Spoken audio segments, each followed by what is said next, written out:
جو انسان کے پیشنز ہوتے ہیں وہ اندھے بہرے ہوتے ہیں. پیشنز، جذبات. نیکی بھی ایک جذبہ ہے. کبھی یہ جذبہ حد اعتدال سے تجاوز کر کے بدی بنا دیتا ہے.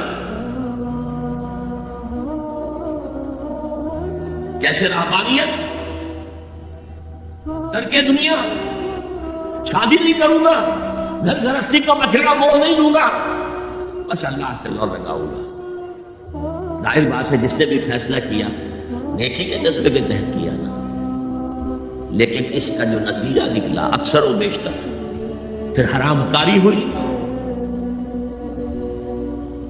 آپ عیسائیت کی جو ہے ہسٹری آف کرسچن موناسٹسزم اس کا مطالعہ کیجئے. انہوں نے خود لکھا ہے کہ بظاہر راہب خانے ہیں، راہب اور راہبائیں رہتی ہیں، اور ان کے تہخانوں میں حرامی بچوں کے قبرستان ہو جاتے تھے. یہ نیکی کے جذبے نے بدی کو جنم دیا ہے. حضور کے ساتھ ایسا ہوا. 3 اشخاص آئے، انہوں نے حضور کے ازواج مطہرات سے معلوم کیا آپ رات کو کتنا وقت نماز میں لگاتے ہیں، آپ مہینے میں کتنے نفلی روزے رکھتے ہیں. اب جو کچھ انہیں بتایا گیا، حضور کی زندگی کھلی کتاب تھی، بتا دیا گیا اتنا عرصہ جو ہے آپ رات کو تہجد پڑھتے ہیں، بتا دیا گیا مہینے میں اتنے روزے رکھتے ہیں. انہوں نے اسے کم سمجھا، فتقالوها قلیل سمجھا کہ یہ تو زیادہ نہیں ہے، ہمارا تو خیال تھا کہ آپ ساری رات ہی کھڑے رہتے ہو. لیکن اپنے دل کو مطمئن کرنے کے لیے کہ حضور کی کہیں توہین بھی نہ ہو جائے، کہا کہ انہیں تو ضرورت نہیں ہے، وہ تو معصوم ہی ہے، ان کی خطائیں عمل تو ہوتی نہیں، اگر کوئی ہے بھی تو اللہ نے کہہ دیا قد غفر اللہ لک ذنبک ما تقدم منها وما تأخر، اللہ نے تو معاف کر دی اگلے پچھلے سارے گناہ، میرے لیے یہ کافی نہیں ہے. ایک نے کہا میں پوری رات عبادت کروں گا، اپنی قبر بستر سے نہیں لگاؤں گا. دوسرے نے کہا کہ میں ہمیشہ ہر روز روزہ رکھوں گا، کبھی افطار نہیں کروں گا. تیسرے نے کہا میں کوئی شادی بیاہ نہیں کروں گا، ایک کھکیڑ میں نہیں پڑھوں گا. میں حضور کو خبر ہو گئی، آپ نے طلب فرمایا اور غصے کے انداز میں وہ الفاظ کہے کہ جو حضور سے بالکل متوقع نہیں.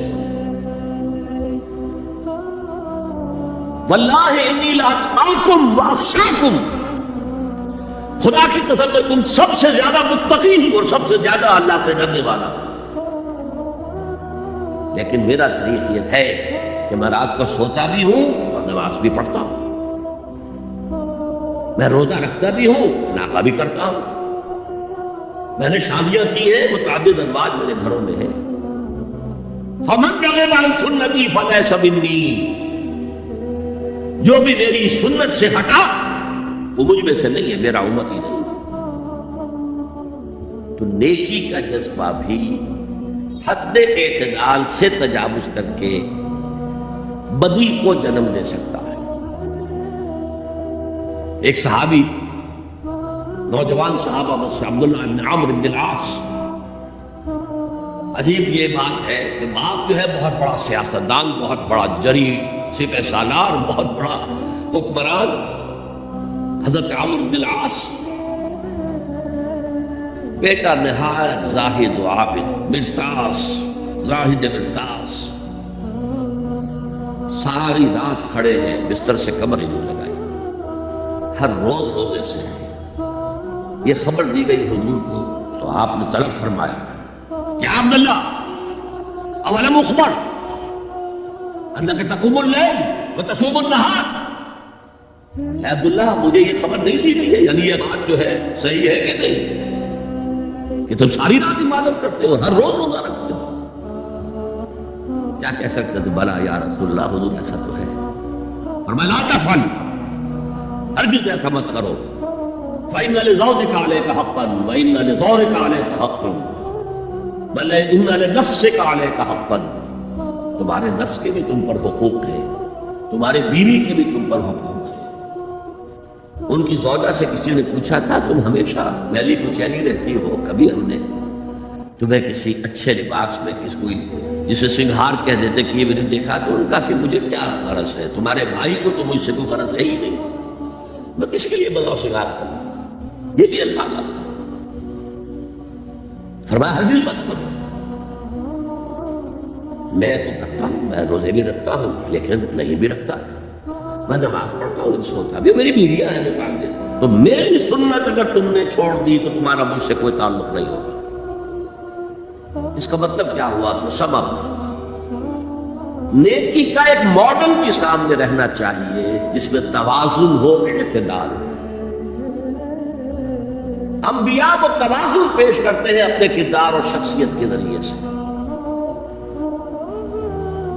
وہ جو فرمایا گیا لقد کان لکم فی رسول اللہ اسوۃ حسنہ، تمہارے لیے اللہ کے رسول کی شخصیت میں ایک اچھا نمونہ ہے، یہ نمونہ معتدل ہے، متوازن ہے۔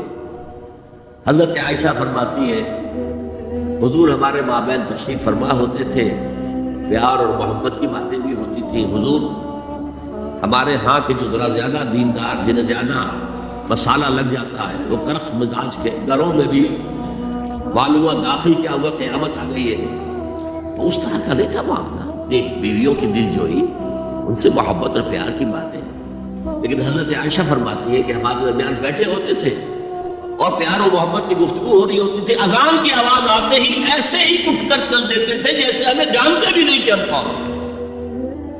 یہ توازن پیدا کرو، ترک دنیا نہیں، دنیا میں رہو اور پھر وہ کردار پیش کرو جو محمد نے پیش کیا صلی اللہ علیہ وسلم اور آپ کے صحابہ نے پیش کیا۔ دنیا میں رہتے ہوئے ترک دنیا اس معنی میں دنیا مقصود نہ بن جائے، مطلوب نہ بن جائے۔ لا مقصود الا اللہ، لا مطلوب الا اللہ، لا محبوب الا اللہ۔ تو یہ ہے اس نیکی کی بحث میں ایمان بالرسالت کا معاملہ۔ اب آگے چلتے ہیں۔ وَآتَى الْمَالَ عَلَىٰ حُبِّهِ، اور دیتا ہے وہ اپنا مال یا دیا اس نے اپنا مال اس مال کی محبت کے باوجود، علی الرغم۔ جن حضرات نے ترجمہ کیا ہے کہ اللہ کی محبت کی وجہ سے یا اللہ کی محبت میں وہ مال دیتے ہیں، یہ غلط ہے۔ یہ بحث ہو چکی ہے، موٹیویشن تو ان کی درست ہو گئی، ایمان باللہ، ایمان بالآخرہ سے، اب آگے اس میں تکرار کی ضرورت نہیں ہے۔ اور عربی میں کسی کی محبت میں کوئی شے آئے تو فی یا لام آئے گا، علی آتا ہے مخالفت کے لیے، علی الرغم۔ مال محبوب ہے، کس کو نہیں ہے؟ زین للناس حب الشہوات من النساء والبنین والقناطیر المقنطرۃ من الذهب والفضة والخیل المسومۃ والانعام والحرث۔ انسان کی سرشت کو اللہ سے زیادہ جاننے والا کون ہے؟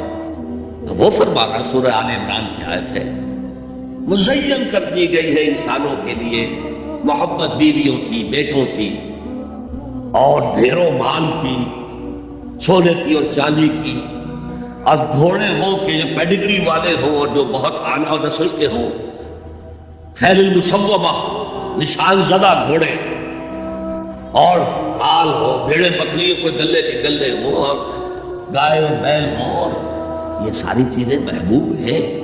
اس محبت کے خلاف عمل کرتے ہوئے مال خرچ کرنا تبھی تو مجاہدہ ہے۔ تو جیسے اردو میں ہم علی الرغم کہتے ہیں، علی الرغم، باوجود اس کی محبت کے وہ خرچ کرتے ہیں۔ اب یہاں جو اصل نوٹ کرنے کا نقطہ ہے وہ کیا ہے؟ دیکھیے، اسلام کا جو نظام ہے دنیاوی، اس میں ایمان کے بعد پہلی شے نماز ہے۔ وہ جو کہا گیا ہے کہ قیامت کے دن سب سے پہلا محاسبہ نماز کا ہوگا، اور جب ہماری مسجدوں کے اندر لکھے ہوتے تھے فارسی کے اشعار، روز محشر کے جان گداز بود اولی پرسش نماز بود، اسی طریقے سے نماز کا معاملہ جو ہے وہ پہلے کیوں نہیں آیا؟ نماز کا بعد میں آ رہا ہے آت المال علی حبہ ذوی القربى والیتامى والمساکین وابن السبیل والسائلین وفی الرقاب. کتنا دور لے گئے. واقام الصلاۃ وآتى الزکاۃ. یہ ہے ترتیب کے اعتبار سے جو میں نے عرض کیا تھا. یہاں عنوان کیا ہے؟ یہاں نیکی کی حقیقت عنوان ہے. اس کی روح ایمان ہے اور اس کا ظاہر اس میں سب سے پہلے انسانی ہمدردی، اور اس ہمدردی کی بنا پر وہ مال جو بہت محبوب ہے خرچ کرنا، درد دل کے واسطے پیدا کیا انسان کو، ورنہ طاعت کے لیے کچھ کم نہ تھے کروں گی. اگر یہ نہیں ہے تو کچھ نہیں. حضور نے فرمایا من یحرم الرفق فقد حرم الخیر کلہ. جو شخص دل کی نرمی سے محروم ہو گیا وہ کل کے کل خیر سے محروم ہو گیا. کسی کو دکھ میں دیکھو اور اس پوزیشن میں ہو کہ تم اس کا کوئی مداوع کر سکو اور نہ کرو، پھر تم چاہے مفسر ہو، محدث ہو، نیک نہیں. تم عابد ہو سکتے ہو، زاہد ہو سکتے ہو، تم مفسر ہو سکتے ہو، محدث، نیک نہیں ہو سکتے. من یحرم الرفق، رفق کہتے ہیں نرمی، رفیق ہمارا ساتھی، دم ساز. ظاہر بات ہے آپ کو دکھ ہوگا، آپ کے رفیق جو ہے اس کے اپنے دل میں محسوس کرے گا آپ کے درد. ہمدرد کسے کہتے ہیں؟ ہمدرد جن کا درد مشترک ہے. ہم عصر ایک زمانے کے لوگ، ہم جماعت ایک جماعت میں پڑھنے والے، ہم درد. خنجر چلے کسی پہ تڑپتے ہیں ہم امیر، سارے جہاں کا درد ہماری جگر میں ہے. اگر یہ رشق نہیں ہے، اگر یہ ہمدردی نہیں ہے، اگر کسی کو دکھ میں دیکھ کر آپ تڑپ نہیں اٹھتے، اگر اس کی مدد کرنے پر قادر ہو اور نہیں کرتے تو کل خیر سے محروم. پڑھے جاؤ نمازیں اور تہجدیں، کچھ حاصل نہیں. اس پر جو آخری آیت قرآن کی ہے، لن تنالوا البر حتى تنفقوا مما تحبون، اس سے زیادہ کیٹیگوریکل سٹیٹمنٹ اور کیا چاہیے. لن کے ساتھ جو نفی ہوتی ہے فعل مضارع میں، انتہائی موقع، ہرگز نہیں پہنچ سکتے نیکی کے مقام کو جب تک کہ خرچ نہ کرو ان میں سے جو چیزیں تمہیں پسند ہیں. قمیض پھٹ گئی ہے، موسیقہ دے دو کسی کو، یہ نہیں ہے خیرات و صدقہ، بلکہ جو تمہیں محبوب ہو. لن تنالوا البر، بر کے مقام تک نہیں پہنچ سکتے.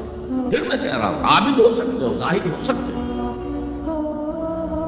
علم کا معاملہ ہے، محدث ہو سکتے ہو، مفسر ہو سکتے ہو، فقیہ ہو سکتے ہو، مفتی ہو سکتے ہو، سب کچھ ہو سکتے ہو. قرآن مجید کی روح سے نیک نہیں کہلا سکتے. وآتى المال على حبه. اب اس میں جو ترتیب میں نے کہا تھا، الاقرب فالاقرب، الاقرب فالاقرب، سب سے پہلے ذوی القربیٰ. اور اس میں اکثر و بیشتر ہم سے کوتاہی ہوتی ہے. دور دراز کے لوگوں کے ساتھ نیکی ہو رہی ہے، سگے بھائی کی بیوہ اور یتیم بچے جو ہیں وہ محروم ہیں، انہوں نے اس وقت یہ کر دیا تھا، یہ کر دیا تھا. ظاہر بات ہے کہ رشتہ داروں سے جو شکایتیں ہوتی ہیں یہ تو ہمیشہ ہمارے مخالف رہے تھے، ان کی ہم کیسے مدد کریں؟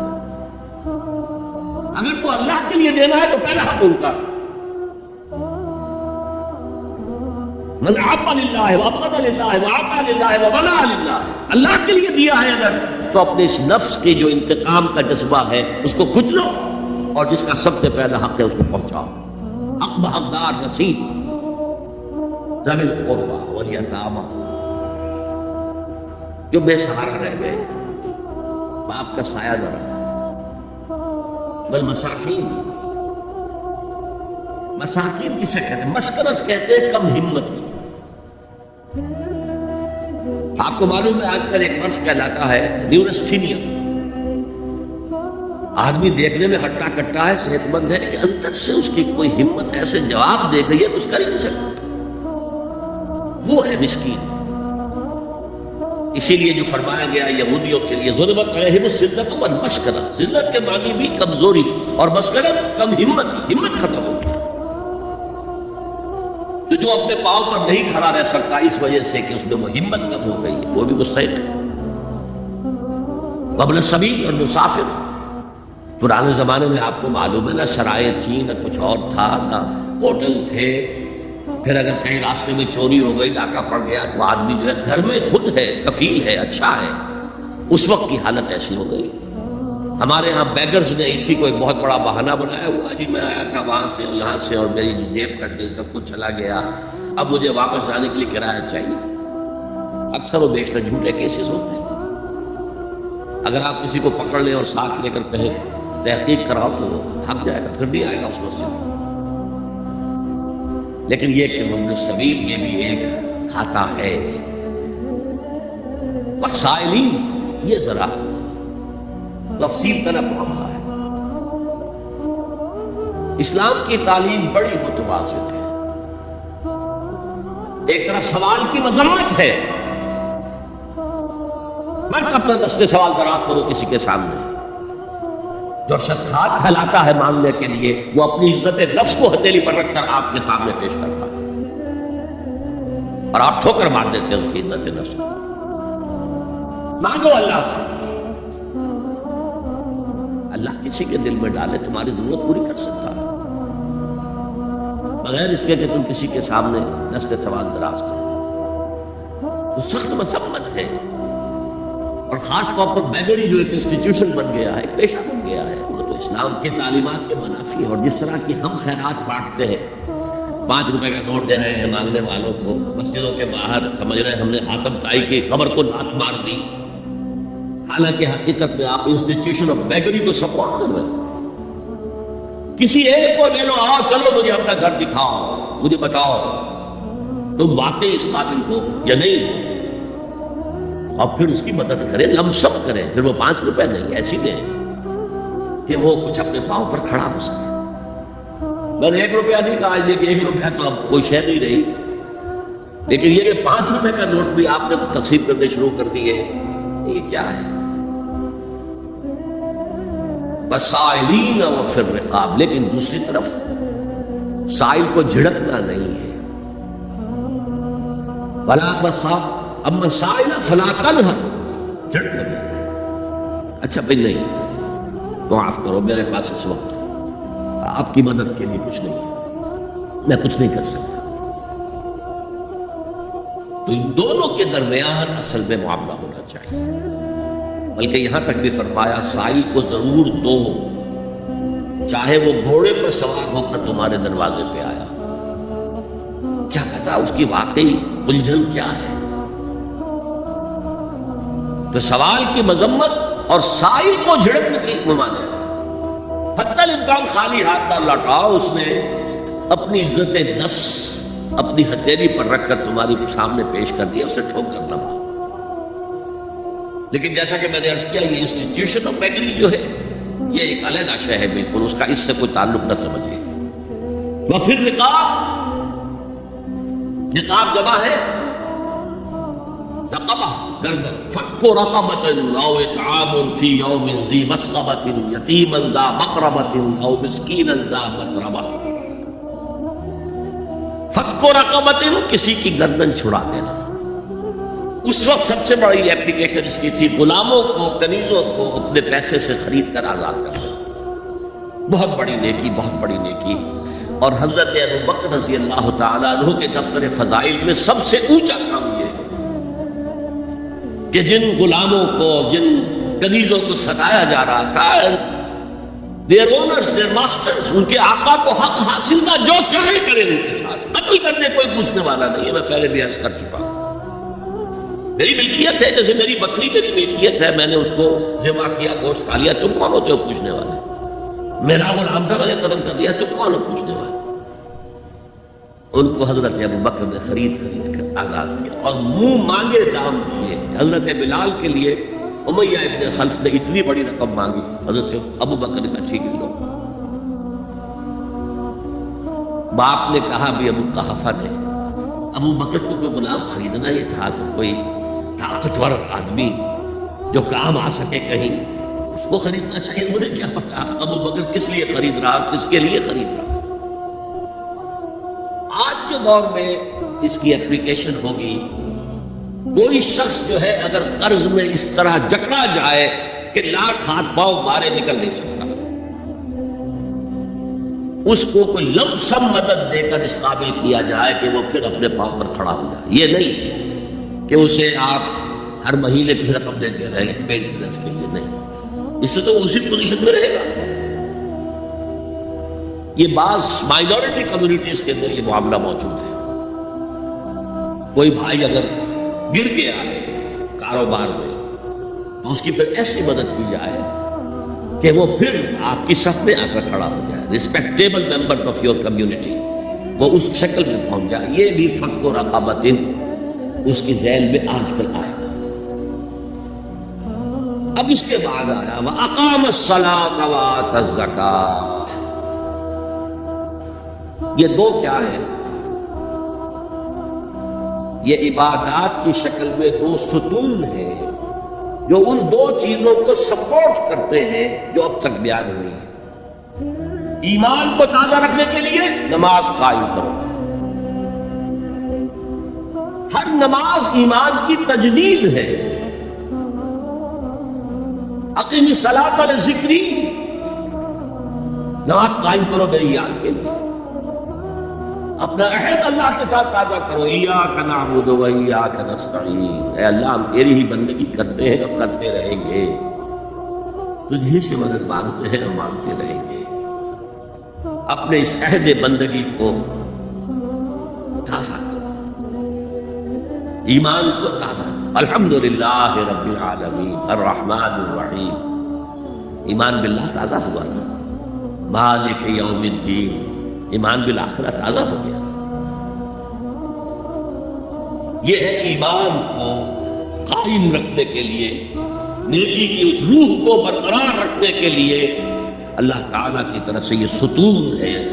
الصلاۃ عماد الدین، دین کا ستون ہے یہ نماز. اس بحث میں اس کا مقصد کیا ہے وہ میں نے بیان کر دیا. بعد میں کیوں آ رہا ہے؟ لیکن اصل شے ہے ایمان، اور ایمان کو سپورٹ کرنے والا ستون ہے نماز. عملی نیکی میں اصل سے ہے ہمدردی میں مال خرچ کرنا، اور اس کے لیے ستون ہے زکوٰۃ. کم سے کم یہ 2.5% تو نکالو، بوتل کا کاٹ تو کھل جائے، پھر اور بھی دو اور بھی دو اور بھی دو. یہ تو اوبلیگیٹری ہے، یہ تو فرض ہے، یہ تو لازم ہے. لیکن مقصد کیا ہے؟ اس کو جو سمجھ لیا بس یہی زکوٰۃ ہی ہمارے ذمے میں ہے، وہ بڑے مغالطے میں. حضور نے فرمایا صلی اللہ علیہ وسلم، ان فی المال حقا سوى الزکوٰۃ. اے مسلمانوں، یہ نہ سمجھنا کہ بس زکوٰۃ ادا کر دی تو تمہارے مال کا سارا حق ادا ہو گیا. ان فی المال حقا سوى الزکوٰۃ، تمہارے اموال میں حق ہے اللہ کا زکوٰۃ کے علاوہ بھی. اور پھر آپ نے یہ آیت پڑھی، وَآتَى الْمَالَ عَلَىٰ حُبِّهِ ذَوِي الْقُرْبَىٰ وَالْيَتَامَىٰ وَالْمَسَاكِينَ وَابْنَ السَّبِيلِ وَالسَّائِلِينَ وَفِي الرِّقَابِ وَأَقَامَ الصَّلَاةَ وَآتَى الزَّكَاةَ. یہاں آتَى الزَّكَاةَ تو ہے ہی ہے، اس سے پہلے جو آ رہا ہے یہ سرپلس ہے، اس سے آگے کی بات ہے، یہ ایڈیشنل ہے.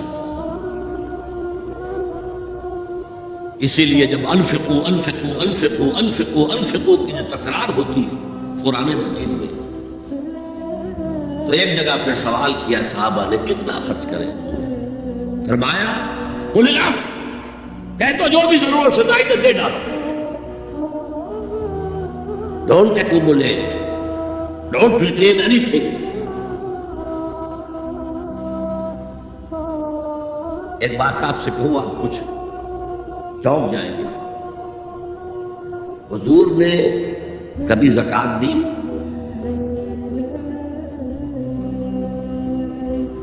کبھی نصاب کے بقدر پیسہ آپ کے پاس جمع ہوا کہ آپ پر زکوٰۃ واجب ہوتی؟ ایسی عجیب بات ہے. ارکان دین میں سے ایک رکن سرے سے بھائی کبھی آپ نے مال رکھا ہے؟ حضور کا اسوہ ہم جانتے ہیں، مسواک کر لی ہے، پائچے جو ہے ٹخنے سے اوپر کر لیے ہیں، یہ اسوہ ہے. ہاں ہے، یہ بھی ہے، ٹھیک ہے، سنت ہے. اسوہ تو یہ ہے. اور صرف آپ کا نہیں، جنہیں ہم کہتے ہیں فقراء صحابہ، ابو ہریرہ، ابو ذر، سلمان فارسی، علی رضی اللہ تعالی عنہ اجمعین، یہ فقراء صحابہ میں سے تھے. کبھی کچھ نہیں رکھا آپ کے پاس. میں نے بتایا تھا آپ کو شاید کہ حضرت علی کی جب شادی ہو رہی تھی حضرت فاطمہ سے کوئی مکان تھا ہی نہیں، کہاں لے کے جائے. ایک انصاری نے ایک ہجرہ دیا ہے اپنے مکان کا، اس میں حضرت فاطمہ بنا ہو He didn't have any home. ابو ذر وہ تو دوسری انتہا کو چلے گئے تھے. قانون یہی ہے، حلال سے کماؤ، اگر ایک حد سے آگے بڑھ جائے تو زکات دے دو، باقی تمہارے اختیار میں ہے، دینا چاہو دو، نہ دینا چاہو رکھو اپنے پاس. قانون اس سے زیادہ آپ کو پابند نہیں کرے گا. کبھی بھی آپ نے جبر نہیں کیا، ایمرجنسی میں بھی جبر نہیں کیا. ایک واقعہ آتا ہے کہ حضور کو کئی وقت کا فاقہ تھا. تھوڑی دیر کے بعد حضرت ابو بکر آئے، آپ نے چہرے سے پہچان لیا کہ فاقے سے. پھر حضرت عمر آئے، پہچان لیا کہ فاقے سے. شاید حضور خود اپنے لیے نہ اٹھتے نہ جاتے، اپنے دونوں ساتھیوں کو لے کر ایک انصاری کے باغ میں پہنچ گئے. انصاری کی عید ہو گئی، فوراً لا کر اس نے کچھ کھجوریں کچھ انگوروں کے گوشے رکھے. اس کے بعد وہ دوڑا چھری لے کر کسی جانور کو ذبح کرنے کے لیے. یہ ساری تفسیریں میں کیا بتا رہا ہوں. مال یہ نہیں تھا کہ مدینے میں سبھی فاقے سے تھے، موجود تھے جن کے پاس مال تھا، لیکن جبرن آپ نے کسی سے کچھ نہیں لیا. جب وہ چھری لے کر چلا، فرمایا کہ دیکھنا کسی دودھ والے جانور کو نہ ذبح کرنا. بہرحال کچھ دیر کے بعد وہ گوشت پکا کر لایا، روٹیاں رکھی. اس کے بعد حضور نے ایک روٹی پر چند روٹیاں رکھ کر کہا یہ عائشہ کو دے آؤ، اسے بھی کئی وقت کا فاقہ ہے. اور پھر حضرت عمر کی طرف رک کر کے کہا عمر یہ ہے وہ نعمتیں جس کا حساب دینا پڑے گا اللہ کے. وَأَمَّا بِنِعْمَةِ رَبِّكَ فَحَدِّثْ، اور یہ جو فرمایا گیا أَلْهَاكُمُ التَّكَاثُرُ میں نعمتوں کا حساب لیا جائے. وَلَا تُسْأَلُنَّ يَوْمَئِذٍ عَنِ النَّعِيمِ، فرمایا یہ نعمتیں ہیں. یہ ہے اصل میں انفاق کا معاملہ.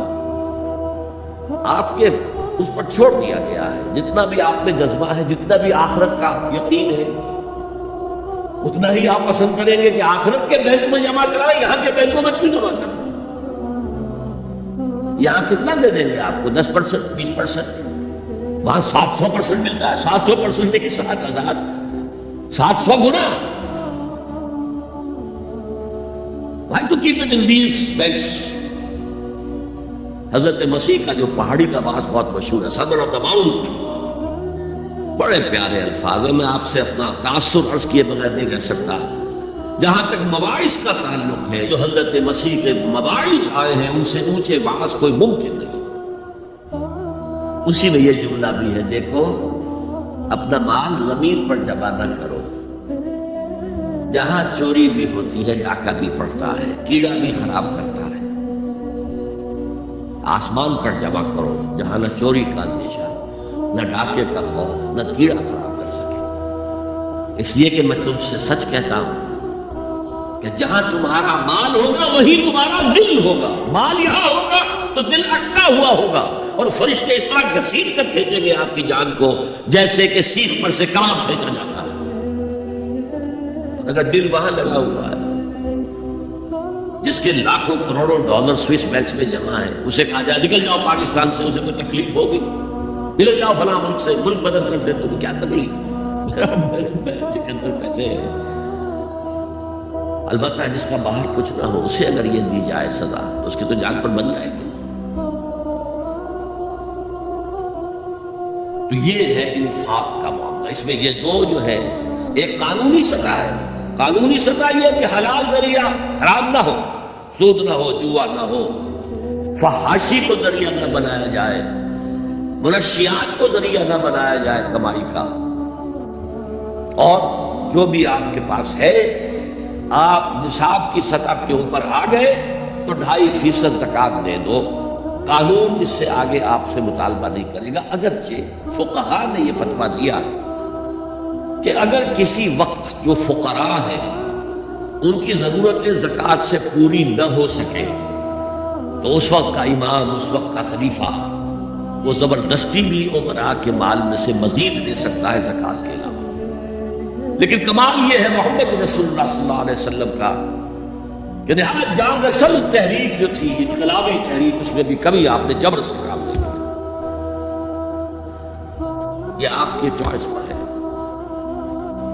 البتہ ایک معیار مقرر کر دیا جیسے حضرت ابو بکر غزوہ تبوک کے موقع پر سب کچھ لے آئے تھے گھر میں جھاڑو پھینک کر. عام حالات میں یہ نہیں. ایک شخص آئے صحابی انصاری، میں اپنا سب کچھ اللہ کے راہ میں دینا چاہتا ہوں. فرمایا نہیں،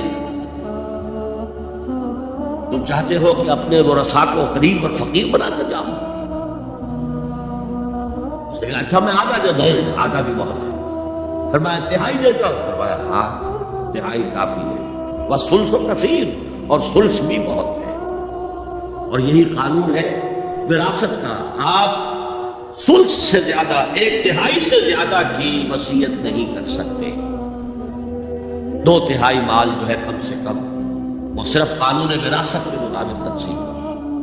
اور کسی وارث کے لیے وصیت نہیں کر سکتے. ایک بیٹے کو اس کا حصہ بھی مل جائے اور پھر مزید جو ہے وصیت نہیں. وارث کے لیے لا وصیت لوارث.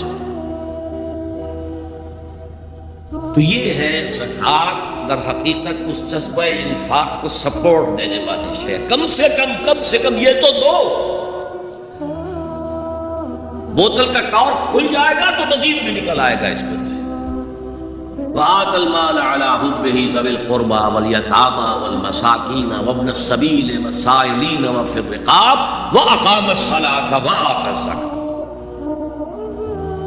وَالْمُوفُونَ بِعَهْدِهِمْ إِذَا عَاهَدُوا. اور وفا کرنے والے، پورا کرنے والے اپنے عہد کے جبکہ وہ آپس میں معاہدہ کر لیں. میں اشارہ کر چکا ہوں یہ جملہ معاملات انسانی پر حاوی ہے. ایک مزدور کو آپ نے یومیہ محنت اور مزدوری پر انگیج کیا ہے، اور وہ مزدور جب دیکھے کہ کوئی اسے دیکھ نہیں رہا تو بیٹھا رہے، کام نہ کرے. اسی وقت کام کرے جب دیکھا جائے کوئی سپروائزر دیکھ رہا ہے تو وہ اپنے عہد کی نفی کر رہا ہے.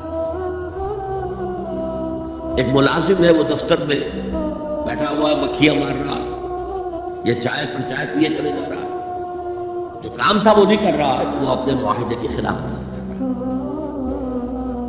شادی سوشل کانٹریکٹ ہے.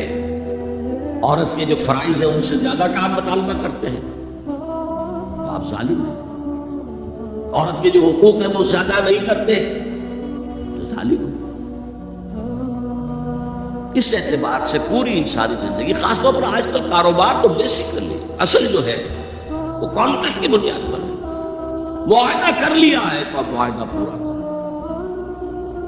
یہ گویا کہ ایکسٹریم لائننگ ہو جائے گی.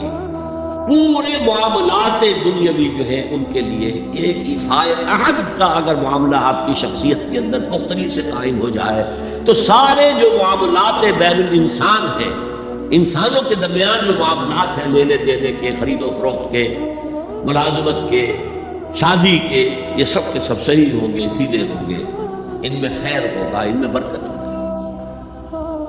حضور نے فرمایا عدت المومن کا اخذ الکف. مومن کا وعدہ کر لینا تو ایسے ہے کہ جیسے اس کی کلائی کسی اور کے ہاتھ میں آ گئی ہے، جکڑا ہوا ہے، وہ نہیں جا سکتا ہے. He has to fulfill his commitment. اور کس قدر کیٹیگوریکل سٹیٹمنٹ ہے جو میں نے کل بھی آپ کو سنایا تھا، حضرت انس کی حدیث رضی اللہ تعالیٰ عنہ جو کہتے ہیں قلما ختمنا رسول اللہ صلی اللہ علیہ وسلم الا قال. شاذ ہی کبھی ہوا ہوگا کہ حضور نے ہمیں کوئی خطبہ ارشاد فرمایا ہو اور اس میں یہ الفاظ نہ کہے ہو لا ایمان لمن لا امانت له ولا دین لمن لا عہد له.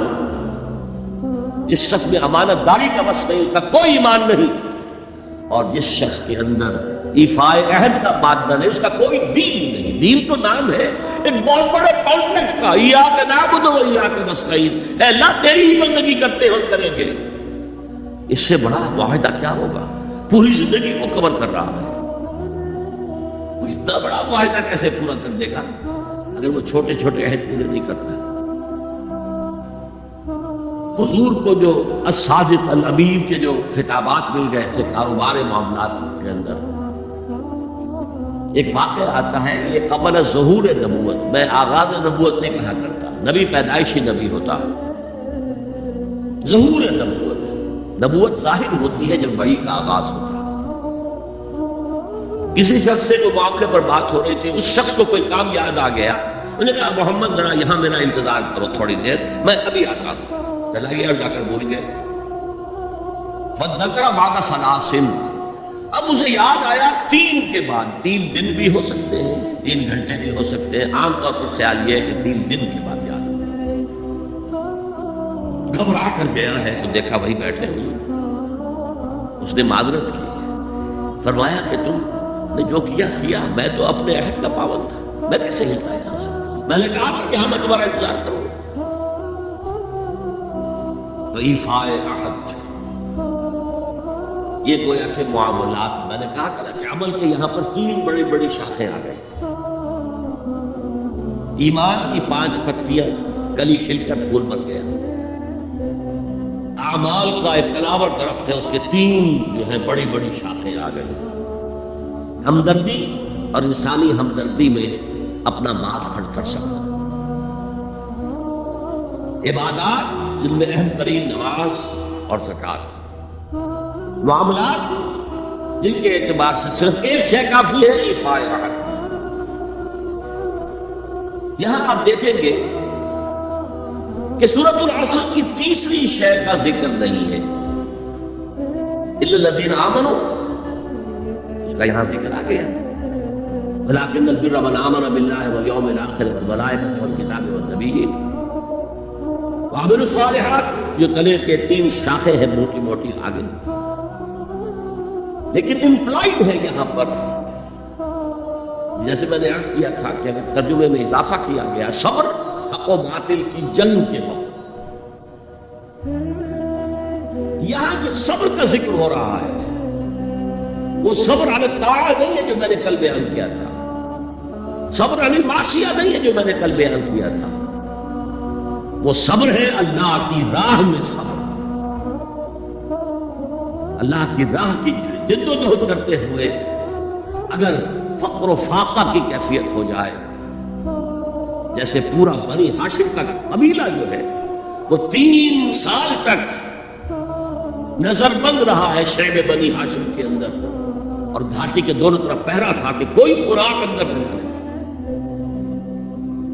ایسا وقت بھی آیا ہے کہ بنو ہاشم کے چھوٹے چھوٹے پھول ایسے بچے بلک رہے ہیں بھوک سے، اور اس کے سوا کچھ نہیں کہ سوکھے چمڑے ابال کر اس کا پانی ان کے حلق میں ٹپکا دیا جائے. یہ اللہ کی راہ میں صبر ہے. غزوہ احزاب میں جو ہوا ہے، پیٹوں پر پتھر باندھے گئے اور حضور نے اپنے شکم مبارک پر 2 پتھر باندھے. غزوہ تبوک میں جو ہوا ہے کہ 3 مجاہدوں کا ایک دن کا راشن، ایک کھجور، پہلے ایک نے اپنے منہ میں رکھ کر کچھ دیر چوسی، پھر دوسرے کو دے دی، اس نے چوسی، پھر تیسرے کو. تو اس لیے والصابرین، اور یہ میں عرض کر چکا ہوں، یہ مفعول کی حیثیت میں آیا خاص طور پر ایمفسائز کرنے کے لیے. صابرون نہیں آیا، والصابرین، اخص بذکر الصابرین.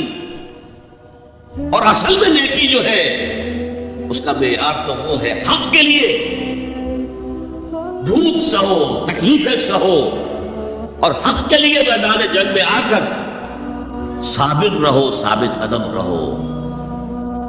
اس کا کیا مطلب ہے؟ یہاں بیسیکلی ڈفرینشیٹ ہو گیا ہے ایک خانقاہی تصور نیکی کا، ذکروں کے ذریعے، مراقبوں کے ذریعے اپنے آپ کو مانجے جاؤ، پھر وہ جو جن کو مانجھ دیا گیا ہے وہ دوسروں کو مانجھے مانجھے مانجھے، مانجھنا ہی چلا ہے، آگے نہیں۔ میدان میں آ کر باطل کو چیلنج کرنا یہ نہیں ہے ہی نہیں۔ اور شیطان خوش ہوتا ہے، ہنستا ہے کہ اچھا لگا، مست رکھو ذکر و فکر صبح گاہی میں اسے، اور پختہ تر کر دو مزاج خانقاہی میں اسے، تاکہ اصل جو ہے میدان کو میرے لیے کھلا چھوڑ کر لگے نہیں۔ اصل کرائیٹیرین آپ کی صداقت کا، آپ کی نیکی کا، تواصوا بالحق وتواصوا بالصبر۔ یہ صبر کسی اور کام کے لیے نہیں ہے، یہ کوئی وطن پرستی کی جنگ کا ذکر نہیں ہے، یہ کوئی قوم پرستانہ جنگ کا ذکر نہیں ہے، یہ کوئی اپنی جیسے بادشاہ کرتے تھے اپنی دولت بڑھانے کے لیے، اپنی مملکت کو توسیع دینے کے لیے صبر نہیں ہے، بلکہ یہ راہ حق میں والصابرین فی الباساء والضراء وحین الباس، خصوصاً وہ جو صبر کرنے والے ہیں فقر و فاقہ میں، بھوک میں اور تکلیف میں، زخم آ گیا ہے تیسرے رفعی برداشت کر رہے ہیں، آدمی کانپ جاتا ہے۔ معاذ اور معوذ کے دو نوجوان تھے جن کو حضور نے تو کہا تھا تم ابھی کم عمر کے ہو، تم جاؤ واپس چلے جاؤ، لیکن ان میں سے جو بڑا تھا اس نے کچھ کہا حضور سے تو حضور نے مان لیا، چلو ٹھیک ہے تم آ جاؤ۔ چھوٹے نے کہا حضور میں اسے پچھاڑ سکتا ہوں، آپ نے کشتی کرائی، اس نے پچھاڑ دیا کہ اچھا بھائی آ جاؤ تم بھی آ جاؤ۔ انہی میں سے ایک کا میں بھول رہا ہوں ان کا نام، ان کے ایک شانے کے اوپر تلوار کا وار پڑا، پورا شانہ کٹ گیا، کوئی ایک تسمہ کوئی ایک ٹینڈن لگا رہ گیا کسی۔ اب وہ ہاتھ جو ہے وہ لٹک رہا ہے، وہ دوسری ہاتھ سے تلوار چلا رہے ہیں لیکن یہ رکاوٹ ڈال رہا ہے۔ انہوں نے اپنے ہاتھ کو اپنے پاؤں کے نیچے رکھا، زور سے جھٹکا دیا اور اس بازو کو علیحدہ کر کے پھینک دیا۔ اور میں سچ کہتا ہوں انہیں کوئی درد محسوس نہیں ہوا ہوگا، وہ جذبہ جو ہوتا ہے وہ انسان سے سب کچھ کرا دیتا ہے جس کا آپ تصور نہیں کر سکتے۔ والصابرین فی الباساء والضراء وحین الباس، اور جنگ کے وقت حق و باطل کی جنگ، وہ جنگ جو ہے زرپرستی کی نہ ہو، ملک گیری کا نہ ہو، وہ حق کے کلمے کو بلند کرنے کے لیے، انسانوں کو ملوکیت کے شکنجے سے نجات دلانے کے لیے، انسانوں کو کیپٹلزم کے جنگل سے اور اس کے چنگل سے نجات دلانے کے لیے، وہ جنگ جو حق کے لیے، اس میں ثابت قدم رہنا، یہ صبر کی سب سے اونچی منزل ہے۔ اور یہ نمایاں ترین فرق ہے اسلام کے تصور نیکی میں اور جو آپ دنیا میں دوسرے، چاہے وہ بدھ مت کا تصور ہو اور چاہے وہ کسی اور کا تصور ہو اور چاہے وہ صوفیانہ تصور ہمارے ہاں کا ہو، چاہے وہ کرسچین موناسٹسزم کا تصور، ان سب سے جو فرق ہے وہ یہ ہے کہ جہاد فی سبیل اللہ چوٹی پر ہے، دیٹ از دی پیک۔ حضور نے اسے کہا ضرورت السنام منہ الجہاد فی سبیل اللہ، ہمارے دین کی حقیقت جو ہے اس میں اس کی چوٹی جو ہے وہ اللہ کی راہ میں جہاد ہے۔ لیکن میں کسی موقع پر جہاد کے بارے میں جو مغالطے خود ہم نے پیدا کیے، جس کی بنا پر اغیار نے پھر جو ہے اس کے خلاف مہم چلائی ہے، میں کوشش کروں گا کہ اس سیریز کے اندر میں اس مضمون کو لے آؤں۔ ہم دوسروں کا شکوہ کیا کریں، غلطی ہماری اپنی ہے، ہم نے جہاد کو بدنام کیا دنیا کے اندر، اس جگہ جہاد کا صحیح تصور ہمارے سامنے ہے ہی نہیں۔ بہرحال یہ حضور کے زمانے میں جنگیں ہوئی ہیں، دین حق کو غالب کرنے کے لیے آخری مرحلہ آیا ہے قتال کا، جنگوں کا۔ تو والصابرین فی الباساء والضراء وحین البأس اولئک الذین صدقوا، یہ ہیں وہ لوگ جو سچے ہیں، بر اور نیکی کا اگر دعویٰ کریں تو انہیں حق ہے، لیکن یہ پوری شخصیت، پورا سراپا، جسے آپ کہتے ہیں an organic whole، in organic چیزوں کو آپ کاٹ کے اس کے حصے بکھرے کر سکتے ہیں. آرگینک چیز کاٹنے میں ختم ہو جائے گی, زندگی نہیں رہے گی اس میں. آرگینک ہول, اس کا ہر جز لازم ہے, اس کی روح ایمان ہے جو موٹیویشن کو درست کرتی ہے. اس کے اعمال کا ذکر آ گیا اور چوٹی. اسی لیے سورہ صف میں فرمایا ان اللہ یحب الذین یقاتلون فی سبیلہ صفا کانہم بنیان مرصوص. اللہ کے محبوب تو وہ بندے ہیں جو اس کی راہ میں جنگ کرتے ہیں ایسی صفیں باندھ کر گویا کہ سیسا پلائی ہوئی دیوار. آج کل ہم کہیں گے جیسے کہ ری انفورس کنکریٹ کی وال ہے. اس وقت وہ سیسا پلا دیا کرتے تھے درزوں کے اندر, اس دیوار کے مانند کھڑے رہے جس میں کوئی رخنہ نہ پیدا کیا جا سکے. یہی اسلوب اختیار کیا ہے اقبال نے اپنے ایک شعر میں. محبت مجھے ان جوانوں سے ہے ستاروں پہ جو ڈالتے ہیں کمند. ان اللہ یحب الذین یقاتلون فی سبیلہ صفا کانہم بنیان مرصوص. محبوبیت خداوندی کا مقام یہ ہے. اور جیسا کہ میں نے عرض کیا تھا شروع پہ, ایک تو نفع ہوتا ہے, ایک بونس سی تنخواہ, ایک بونس. مضمون تو تھا دل کے بارے میں, لیکن یہاں فرمایا یہی متقی بھی ہے. تم نے تقویٰ کو بھی چند ظاہری چیزوں کے ساتھ رکھا ہوا ہے اپنے ذہن کے اندر. داڑھی لمبی ہو, لباس صحیح ہو, کوئی جبہ ہو, کوئی عبا ہو, کوئی عمامہ ہو, وغیرہ وغیرہ وغیرہ وغیرہ. ہاں سر وہ چیزیں بھی اپنی جگہ ہیں, سنت سمجھ کر کی جائے یقیناً موجب ثواب ہے. لیکن یہ اگر کردار نہیں ہے تو یہ ظاہری ٹیپ ٹاپ حضرت مسیح کے الفاظ میں ان قبروں کے مثال ہے جس کو اوپر سے خوب آپ نے سفیدی کی ہوئی ہے, اندر گڑی گلی سڑی ہڈیوں کے سوا کچھ نہیں. اگر یہ نہیں تو بابا پھر سب کہانیاں ہیں. پھر تقویٰ اور نیکی جو ہے اس کا نام لینا بھی درست نہیں ہے. یہ ہے نیکی کا قرآنی تصور. اور ایک آیت ہے, کاش کہ میں میرے قلم پر بھی جس طرح اللہ نے میری زبان کا اپنا کھولا ہوا ہے, لیکن میرا قلم زیادہ نہیں چل پایا ہے. میں نے لکھی بہت کم چیزیں ہیں, لکھی ہے کچھ لیکن کم. میرا میڈیم جو رہا ہے وہ اسپوکن ورڈ, اور ایک اعتبار سے میں اس پر خوش بھی ہوں, اس لیے کہ حضور صلی اللہ علیہ وسلم کا میڈیم صرف اسپوکن ورڈ تھا. آپ لکھنا پڑھنا تو جانتے ہی نہیں تھے. لیکن باقی میں اس کے لیے جسٹیفائی نہیں کر رہا, بس میری کمزوری ہے. اگر وہ قلم کھلا ہوتا تو میں اس پر ایک پوری کتاب لکھتا, اخلاقیات قرآنی کے موضوع پر. یہ ہے سٹینڈرڈ, یہ ہے شخصیت, یہ ہے سراپا, یہ ہے وہ کردار جو عدلو قرآن نیک ہے. اللہ تعالی ہم سب کو اس معیار پر پورا اترنے کی توفیق عطا فرمائے. اقول قولی ھذا واستغفر اللہ لی ولکم ولسائر المسلمین والمسلمات. الحمدللہ ڈاکٹر صاحب, آپ کی تقریر نے نیکی کا یقیناً واضح تصور ہمارے ذہن میں قرآن کے پس منظر میں قائم کر دیا ہے. اب میں براہ راست سوالوں کی طرف آ رہا ہوں. عبدالغنی صاحب پوچھتے ہیں, what about the good deeds and sacrifices of people like Mother Teresa and others like her? Would they amount to anything or save them on the day of Akhirah, assuming that their intention was service of God?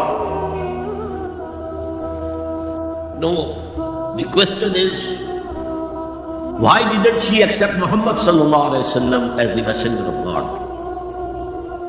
کوئی عصبیت تھی نا, کوئی اندر جو ہے تعصب تھا کہ نہیں. تو ہم بغیر ایمان کسی نیکی کو نیکی تسلیم نہیں کرتے. دوسرا سوال عظما میمن کا ہے. وہ پوچھتی ہے, what about the scientists like Newton and Einstein who have done so many discoveries and inventions? Will their work and contribution which is benefiting all mankind, will be considered as neki? میرا خیال ہے کہ میں جواب دے چکا ہوں پہلے ہی سوال کے ضمن میں، لیکن یہاں میں ضرورت محسوس کر رہا ہوں کہ جو بات میرے بیان میں رہ گئی ہے وہ میں واضح کر دوں۔